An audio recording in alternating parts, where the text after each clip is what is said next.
이 페이지는 두뇌에 대해서 전반적으로 그 어느 위치에서 어떤 감각을 가지고 있는지를 설명을 하고 있는 페이지인데, 이 시간에는 그 얘기를 하기보다는 어쨌건 크게 보면 두뇌는 이래요. 큰 시공간적인 그림을 그리는 그 영역하고, 뭔가를 계획하고 행동하게 해주는 그 영역하고, 그 다음에 그 행동하는 동기, 그 감정을 일으키는 그런 부분, 그 다음에 그 데이터라는 거는 어떤 큰 그림 속에서 자리 잡고 있는 어떤 세부적인 데이터, 그리고 그것에 영향을 받아서 동기부여하고 행동을 하게 되는 것이죠.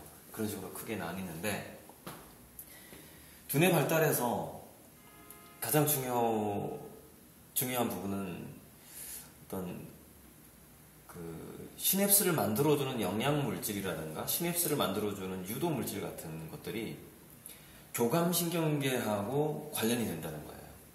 그러니까 뭔가 교감신경계라는 건 우리가 위기를 느꼈을 때, 뭐 긴장을 할 때, 뭔가를 선택을 할 때 교감신경계가 발달을 하고 그때 시냅스가 자라게 되죠. 그 시냅스가 안정화된 다음에 우리가 휴식을 할 때는 그때는 이제 자유로운 창의성이 나오는 것이고요. 그러나 시냅스의 발달은 기본적으로 교감신경과 관련되어 있는데, 그 교감신경과 관련된 자극들이 대체로 이런 겁니다. 뭔가 결핍을 느꼈을 때 생존의 위기를 느끼는 거죠. 먹을 게 없다거나 배가 고프다거나, 그 다음에 이제 배가 고파서 나가서 사냥을 하려고 했더니 내가 뭔가를 선택해야 되는 거예요. 뭘 사냥해야 될지 선택을 해야 되는 것이죠. 그리고 또 우리가 번식 중요하죠. 어떤 여자를 어떤 남자를 선택을 할 것인가, 이런 선택을 할 때 계속해서 이런 교감신경이 자극이 되죠. 그래서 두뇌가 발전을 하는 겁니다. 변화, 환경이 변화했을 때는 환경의 변화와 위기는 그것이 이제 위기가 될 수도 있고 또는 뭔가 선택이 될 수도 있는 거죠. 변화 속에서 위기나 선택을 하게 되는 것이죠. 그리고 그 변화와 함께 우리는 몸을 움직이지 않을 수가 없는 거죠. 뭐 기후가 변화가 되면은 다른 살 곳을 이주를 한다거나 그런 어떤 변화를 통해서 운동을 하게 되고, 이런 사냥을 한다거나 먹잇감을 먹이, 사냥, 위기, 번식 이런 거에서 우리가 대인관계를 할 때도 역시 운동은 필요하게 되는데, 주로 이 네 가지 활동이 교감신경계를 자극해서 두뇌의 시냅스를 발전을 시키게 됩니다. 발달을 시키게 되는 거죠. 근데 요즘 현대에서 제일 부족한 거는 뭐냐면 이거 두 가지죠. 결핍하고 운동이에요. 운동량이 저도 좀 주로 책 보고 강의 다니느라 좀 부족하고, 결핍이 부족하죠. 네, 먹잇감이 풍부하거든요. 그래서 배고픔을 모르면 사실 의지력이 더 약해집니다. 어렸을 때 성장기에 어느 정도는 뭐 여행을 가든지 극기훈련을 하든지 해서 사람이 배고픈 걸 한번 느껴봐야 되거든요. 그 결핍이 곧 그 동기부여나 의지력으로 연결이 되기 때문에 그렇습니다. 물론 두뇌 발달에도 좋고요. 자, 오늘 이제 여기서 좀 더 약간 더 재밌는 얘기를 해보려고 하는데, 뇌과학자 박문호 박사 같은 경우에는 그 뇌과학을 설명을 할 때 빅뱅에서부터 설명을 합니다. 빅뱅에서부터. 저도 그분의 강의를 통해서 영향을 많이 받았고요. 그런데 우리가 신을 한번 생각을 해보자고. 잠깐만요. 조정을.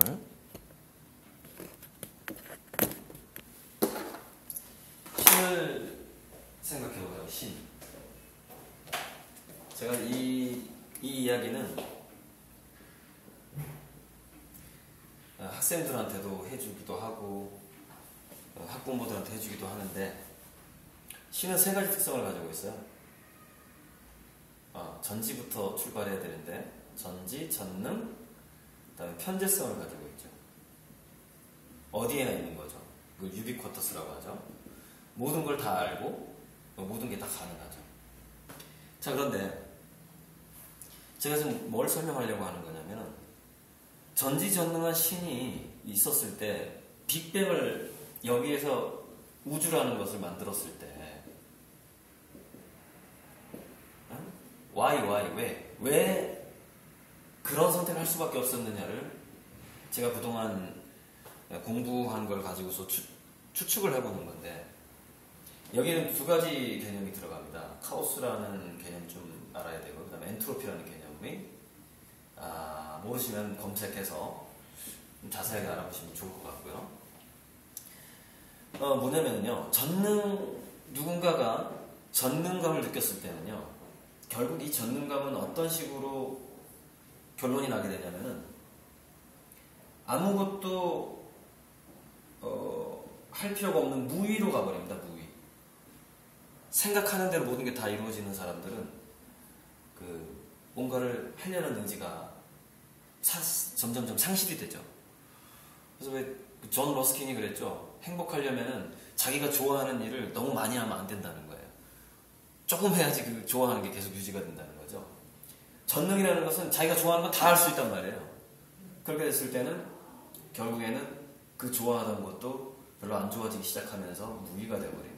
자, 모든 걸 다 안다 이거죠. 모든 걸 다 알게 되면 어떻게 되냐면은, 이제 전지의 반대말은 무식일 텐데, 모든 걸 다 알게 되면 어떤 행위가 사라지게 되냐면은, 알고자 하는 욕구, 알의 욕구가 사라지게 되죠. 더 배울 것도 없고 뭔가 할 것도 없어요. 자, 점점점 뭔가에 지금 다가가고 있습니다. 더 배울 것도 없고 뭔가 할 게 없어. 그냥 편재. 어디에나 내가 존재를 해. 신은 어디에나 있어요. 어디에나 있을 때는 뭐가 사라지죠? 이동할 필요가 없습니다. 여기는 나와 너가 없는 경계가 되는 거죠. 자, 이 세 가지를 합치게 되면 뭐가 되냐면요, 자, 더 이상 하고자 하는 의욕도 없고요, 더 알고자 하는 의욕도 없고요, 내가 움직일 필요가 없어요. 네, 이 세 가지의 결론은 뭘까요? 그것은 바로 죽음이라는 겁니다. 이 세 가지가 이동의 욕구와 알의 욕구와 함의 욕구가 다 사라졌을 때 나타나는 마지막 엔트로피, 신의 죽음이죠. 자, 그래서 신은, 이거는 저만의 일종의 신학입니다. 신학일 수도 있는데, 신은 그래서 네겐트로피를 만듭니다. 네겐트로피. 네겐트로피라는 것은 에너지의 격차, 불균형, 일종의 네겐트로피라는 건 위치 에너지하고 비슷한 거예요. 여기에 뭔가 구슬이 있으면 당연히 굴러 떨어지겠죠. 이쪽으로 이쪽으로. 이렇게 격차가 생기는 거. 네겐트로피는 열, 위치 이런 것들의 격차입니다. 격차. 에너지의 격차죠. 격차를 만들게 되는 거죠. 이 에너지의 격차를 만들지 않게 되면은 뭐가 사라지냐면은 움직임이 사라진단 말이에요. 움직임. 즉 뭔가 살아있다는 느낌이, 삶이라는 느낌이 사라진다는 겁니다. 그래서 신은 자기 스스로를 엔트로피에서 왜 네겐트로피를 자꾸 만들 수밖에 없었느냐면은 자기 스스로 죽기가 싫거든요. 신 스스로가 죽음을 느끼기가 싫단 말입니다. 신은 지속적으로 삶을 원해요. 신 또한. 그럼 뭐가 필요하죠? 변화가 필요하잖아요. 이 변화를 하려면 뭐가 필요해요? 네겐트로피가 필요하단 말이에요. 격차가 필요해요. 에너지의 격차가. 이 격차가 최초로 뻥 하고 터지는 사건이 바로 빅뱅 사건이에요. 빅뱅에서 되게 중요한 게 대칭 붕괴라는 건데, 대칭이 붕괴됐단 말이에요. 그야말로 입자와 반입자의 그 대칭이 사라지면서 입자가 조금 많아진다든지 해서 우주가 생기잖아요.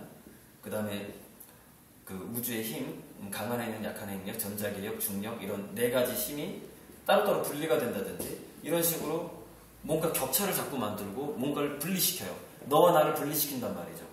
너와 나와 그를 분리시켜야만이 서로 뭔가 할 얘기가 있을 거 아니에요. 그래서 우리는 그때 톰 행크스 주연했던 영화 있죠. 무인도에서 혼자 있을 때 톰 행크스가 했던 게 뭐예요? 배구공에다 얼굴을 그린 다음에 여기다 나뭇가지를 꼽아가지고 얘한테 이름을 지어줍니다. 그리고 자기가 막 대화를 하는데 나중에는 정말 이 배구공이 인격체가 돼버리죠. 인간도 혼자 고립되면은요, 가상의 인격체를 만듭니다. 너라는 걸 만든단 말이에요. 너라는 거를. 인간도 신의 속성을 가지고 있죠. 그렇게 분리를 시켜요. 자, 그렇게 분리가 되는데 그 분리의 차원에서 균질적인 공간이 있다고 칩시다. 이제 우주 공간에서 이제 어떤 바다로 봅시다. 바다에서 생명이 탄생을 했으니까 육지와 바다를 가르는 것까지 다 끝냈다고 칩시다. 이런 격차를 다 끝냈어요. 우주 탄생 이후에 지구라는 걸 만들었고, 자, 그래요. 만들었든지 아무튼 저절로 그렇게 됐든지 둘 중에 하나겠죠. 자, 바다에서 최초의 생명이 탄생을 할 때 뭐가 필요해요? 세포막이 필요하죠. 막. 안과 밖을 구분합니다. 안과 밖을. 이것이 생명의 시작입니다. 안과 밖. 그래서 안과 밖에서 이 안에 있는 농도와 밖에 있는 농도는 어떤 물질인지 달라요. 그 농도를 다르게 하기 위해서 뭐가 필요해? 막이 필요하단 말이에요. 막. 그래서 이 막에서 각종 그 수용체라고 불리는 어떤 펌프 작용을 하는, 그러니까 어떤 건 받아들이고 어떤 건 그 내보내고 하는 것을 이 세포막에서 조절을 하게 돼요. 그래서 최초의 지능은 세포막에서 시작을 합니다. 그러니까 최초의 지능의 역할은 뭐냐면 필터링이에요. 일종의. 걸르는 작용에서부터 지능이 시작하고 생명이 시작을 하게 되죠. 걸르는 거예요. 취사 선택. 아까 두뇌를 발전 2학번, 아까 얘기했지. 선택을 하면서 지능이 발달한다고 그랬잖아요. 선택. 그 선택을 세포막이 최초로 시작하게 되죠. 자, 그렇게 생명이 출발을 하게 됩니다. 그렇게 생명이 출발을 하게 돼서 이게 전부, 자, 그럼 생명이 다시 처음으로 돌아가고, 생명이 왜 출발했죠? 신이 스스로 삶을 원했기 때문에 생명을 만든 것이 됩니다. 신이 삶을 원했기 때문에 신, 삶, 생명 사이에서 뭐가 들어가죠? 빅뱅이 들어갑니다. 우주를 만들죠. 우주는 격차에서 만들어지죠. 격차, 비대칭. 대칭이 붕괴되죠. 여기서부터 우주가 만들어지죠. 그리고 결국 이 비대칭, 격차, 농도의 격차를 만들면서 생명이 만들어지게 되고, 생명에서 그 세포막이 하는 역할들에서 결국 지능이 만들어지게 되는 겁니다. 자, 그렇게 되는데, 자, 그렇게 해서 신은 그럼 결국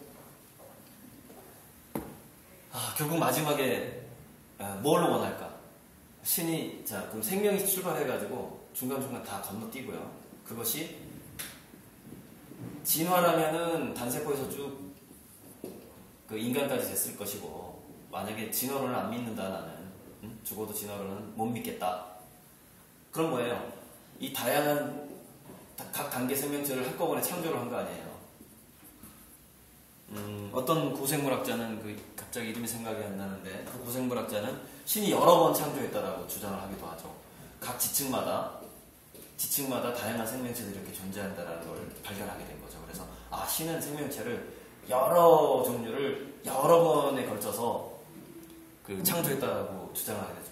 피에르 레빈 것 같아요. 피에르. 누군지 헷갈리고요. 고생물학 중에 한 사람인데, 결국 생명체에서 인간으로 가게 되는데, 자, 신이 최초의 빅뱅을 만들 때도 의도했던 게 뭐였어요? 격차였죠. 이 격차가 잘게 쪼개지면 뭐가 돼요? 다양성이 되죠. 그래서 생명 다양성이 여기서 출발하게 되는 거죠. 결국 생명 다양성이라는 것은, 즉 다양성도 결국 신이 삶을 느끼고자 하는 하나의 장치예요. 그렇게 할 수밖에 없는 거예요. 그냥 본능이에요. 신의 본능이라고 생각해도 돼요. 자, 그 다양성이 우리 인간 세계로 오게 되면 어떻게 될까요? 다양성이 인간 세계로 오게 되면은 아주 뛰어난 사람부터 뭐 장애인이라든가 전은아라든가 이런 좀 우리가 보기에 좀 못나 보이는 사람들, 아주 위대한 사람들 뭐 있겠죠. 천재. 이렇게 다양성을 갖게 된단 말이에요. 그런데 최초의, 이게 지금 인간사예요. 인간 세상이에요. 최초의 빅뱅에서부터 단세포 생명으로부터 계속해서 격차를 다양화시키는 과정이란 말이에요. 그래서 그 한 종에 있어서, 여러분, 똑같은 한 종에 있어서 이렇게 다양한 옷을 입고 이렇게 다양한 그 문화를 가진 존재가 인간이잖아. 인간. 물론 다른 생명들도 엄청나게 다양합니다. 뭐 사마귀만 해도 뭐 100몇십 종이 존재하고 그 100가지 이상 거의 존재해요. 거의 모든 종들이. 그 종들이 다양한데, 자, 인간에 있어서 이 다양성을 만들었단 말이에요. 근데 이런 게 있어요. 최초의 대칭과 또는 균질에서 출발을 했어요, 우주는. 그래서 이 어떤 대칭이나 균질이라는 정체성을 계속해서 유지하는 그런 비밀이 있습니다. 그 비밀. 여기서 스토리가 약간 비약이 되는데, 자, 너무 길어지니까 일단 비약을 하고서 끝내야 될 것 같아요. 자, 이런 법칙도 있습니다. 무슨 얘기냐면, 자, 격차를 만들 때 어떤 신의 세계, 영혼의 세계가 있고요. 영혼의 세계와 육체의 세상, 지구, 육체의 세계를 또 나눈단 말입니다. 신이 이렇게 나누는데, 신의 세계에서 인간의 세계로 너무 그 육체를 입고 태어날 때, 영혼과 육체가 결합을 할 때 어떤 법칙이 있냐면, 이 법칙은요 거의 모든 경전에 나옵니다. 뭐 성경에도 예수님이 이렇게 얘기하죠. 너희 중에 가장 작은 자가 천국에 사는 가장 큰 자네라. 무슨 얘기예요? 뭐 지능이 낮고 장애를 가지고 있고 뭐 키도 작고 못난 사람이 무슨 얘기? 천국에서 가장 큰 자라는 뜻이에요. 그게 신약 성경에 2번이나 나오죠. 그래서 그 성경뿐만 아니라 다른 경전들을 봐도 뭐 윤회의 과정이라든가 이런 것들이 굉장히 복잡하지만 대략적으로 봤을 때 이렇게 돼요. 영계에서 그 신의 세계에서 위대한 영혼일수록 지상에는 굉장히 전혀 위대하지 않은 정반대의 존재로 태어날 확률이 높다라는 거예요. 영혼의 세계에서 작은 자일수록 지상에서는 부와 권력과 지성을 겸비한 그런 집안에 태어나거나 그런 캐릭터로 태어날 확률이 있다는 거죠. 천상에서 아주 큰 자일수록, 지금 뭐 예수님의 말씀을 제가 인용하는 겁니다. 큰 자일수록 지상에서 작은 자로 태어난다는 거죠. 그래서 이 지구상에서 그 미약한 존재, 작은 존재한테 한 것이 곧 나에게 한 것이고, 그 나에게 한 것이 곧 하나님이 한 것이라는 또 성경 말씀이 있어요. 저는 기독교인이 아니에요. 저는 기독교인이 아니고 단지 성경을 공부한 사람이고 예전에 교회를 좀 다녔던 사람입니다. 자, 그럼 여기서 제가 이 이야기를 학생들 동기부여할 때 얘기를 해주거든요. 왜냐면 학생들이요, 뭘 비교를 많이 하냐면 외모, 뭐 지능, 그다음에 그 부모님의 그 부와 권력, 이런 것들에 의해서 뭐 브랜드가 달라지잖아요. 입는 옷이 부와 권력, 부잣집 아이들은 지능이 좋으면 공부를 잘하게 되는 거고, 어쨌건 이런 거에 의해서 청소년들이 좀 서로 왕따를 당하기도 하고 왕따를 시키기도 하고 한단 말이에요. 그래서 그거를 방지하기 위해서 제가 이 스토리를 꼭 들려주는데, 무슨 얘기냐, 지금 자기 주변에 자기보다 좀 못생긴 사람이 있잖아요. 내가 아무리 객관적으로 봐도 얘가 더 못생기고 내가 더 잘났어. 응? 그러면 정반대입니다. 그 이면에는 저 못난 사람이 원래는 더 잘난 사람이었고 내가 더 못난 사람이었다는 거예요. 이면에. 그 다른 세계에서 들여다보면. 그래서 무슨 얘기냐, 이 지구상에서 못나 보이는 사람이나 약해 보이는 사람들한테 엄청나게 고마워해야 돼요. 자, 왜 고마워해야 되냐? 어떤 책에 보면 이런 이야기가 나옵니다. 어떤 이야기가 나오냐? 자, 지구상에서 자, 의자가 있다고 칩시다. 여기가 잘난 사람들이 앉는 의자예요. 여기가 못난 사람들이 앉는 의자입니다. 여기는 뭐 우리가 아주 못난 경우에는 심지어 어떻게까지 못나죠? 어떻게까지 못나냐면 범죄자가 될 수도 있고요. 그 다음에 낙태를 당해버릴 수도 있어요. 이런 것, 제가 범죄자까지 논의하는 것은 상당히 좀 위험한데, 그냥 제가 전응하고 장애인, 그 다음에 추녀나 추남으로만 이 세 가지로만 얘기를 하겠습니다. 자, 이런 자리들이 있단 말이에요. 여기는 모든 걸 다 갖추고 있죠. 부잣집에 영화 배우의 외모를 타고났고, 할아버지가 재벌이고, 뭐 이런 거 다 갖출 수가 있죠. 정말 부러울 수도 있습니다. 그런데 이렇게 된다는 거예요. 영혼의 세계에 있는 수많은 이제 그 위대한 영혼부터 좀 열등한 영혼이 있다고 쳤을 때, 자, 각자 자기가 태어나고 싶은 곳으로 가서 앉아라 했을 때, 이쪽에 좀 그릇이 크고 위대한 영혼들은요, 절대 먼저 움직이질 않는다는 거예요. 무슨 얘기냐? 양보를 한다는 겁니다. 그래서 열등한 영혼일수록 가장 좋은 자리에 먼저 앉는다는 거예요. 이렇게. 자, 이런 설이 있고 이런 스토리가 있어요. 이런 책이 있고요. 그리고 몇몇 종교에서 이런 이야기를 하고 있고요. 자, 그렇게 되면 뭘까요?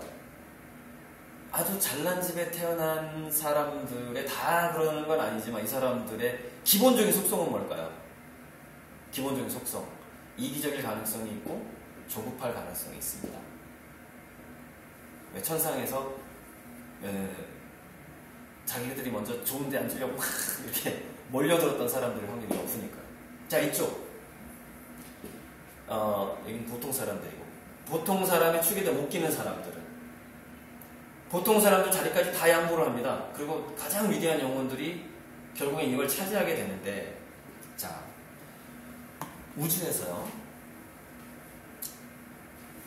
신이 삶을, 이 전체 중에서, 이 전체가 우리 인간의 삶인데, 신이 인간의 삶을 느낄 때요, 인간의 삶에 다양성이 있잖아요. 이렇게 다양성이 있는데, 이 중에서 지금 현재 우리가 관찰할 수 있는 어느 것 하나라도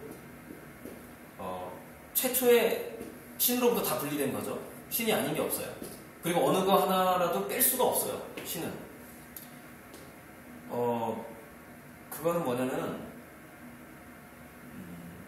모든 게 이 삶 자체를 이루기 위한 모든 것이, 모든 상황, 모든 캐릭터, 이런 것들이 다 하나의 부품인 것 같아요. 그래서 이 부품이 하나라도 빠지면은 자동차가 굴러가지 않듯이 신이 삶을 느끼는 것에 지장이 생긴다는 거죠. 물론 우리가 자동차라는 것이 뭐 1950년대 자동차하고 그 이후 자동차의 부품이 달라지죠. 그 무슨 얘기냐면은 세상이 더 진화를 하겠죠. 더 좋아지겠죠. 지금 요즘에는 왜 14세 이하의 아동들을 막노동을 시킨다고 하는 게 안 되잖아요. 산업혁명 때만 해도 이 아동들이 노동에 시달렸단 말이에요. 지금은 그런 시대는 아니라는 거죠. 그런 시대는 아니지만은 여전히 이 삼각형 구도, 더 좋은 조건에서 태어나는 사람하고 더 안 좋은 조건에서 태어나는 사람, 지속적으로 이 불균형은 끝나지가 않죠. 완벽한 평등은 아까 뭘 의미해요? 완벽한 평등은? 네, 엔트로피. 엔트로피는 뭘 의미한다고요? 죽음. 신의 죽음입니다. 자, 그런데 여기서 파생될 수 있는 이야기가 굉장히 많지만, 오늘은 제가 학원 강의를 와서 하는 거기 때문에 공부하고 관련돼서 한번 얘기를 해보죠. 공부 중에서 특히 우리가 역사를 공부하는데, 과거에 이런 이데올로기나 이러이러한 이념 때문에 마녀 사냥도 있었고, 공산주의도 있었고 해서 실패를 했고, 이런 것들 있잖아요. 이런 것들 배우는 게 왜 중요하냐면은, 이런 공부를 함으로써 이것을 배우는 이 지식들이죠, 지식들이 이쪽 안 좋은 부분을 대신 차지해 줍니다. 자, 대신 차지해 준다 뭐냐면은, 이런 지식을 우리 인류들이 지적인 자산이 쌓일수록 박물관에서 기억으로만 존재를 하고, 나쁜 것들, 좋은 것들은 현실로 존재하는, 점점점 그렇게 바뀌게 됩니다. 그게 인류 문명의 행복의 진화예요. 물론 최근에 신자유주의 때문에 더 격차가 커지는 그런 면도 있었지만, 어쨌건 인류는 더 좋은 어떤 지상낙원 쪽으로 발전을 해갈 겁니다. 우리가 공부를 하는 이유 중에 하나는 이 세상 전체를 정말 좋게 만들려는 그런 이상형으로 만들려는 게 있단 말이에요. 유토피아를 꿈꾼단 말이죠. 자, 그런데 여기서 제가 이 설명을 안 해줬는데, 그럼 이런 사실을 아는 것만으로 그 지식이 그 세상의 안 좋은 부분을 현실적으로 존재하게끔 하지 않고 단지 지식 또는 책 또는 영상으로만 존재하게 할 수 있는 이유는 뭐냐? 그것은 본질적으로 현실 세계와 상상 속에 있는 세계에 이것의 무게가 거의 같기 때문에 그렇습니다. 무슨 얘기냐면은 이 현실이라는 것도 알고 보면 가상현실이라는 거죠. 모든 우리의 인간의 캐릭터가 아바타라고 말을 하듯이, 게임 속의 아바타라고 말을 하듯이 이 현실 자체도 가상현실인데, 자, 이것을 보다 체계적으로 이해를 하려면 평행우주론을 알아야 돼요. 평행우주론은 최근에 촉분이론과 결부되어 있는 이론인데, 이 촉분이론은 양자물리학에서 나왔죠. 지금 현재 양자물리학하고 포스트모던은요, 현대 어떤 지식의 하나의 어떤 정점을 차지하고 있습니다.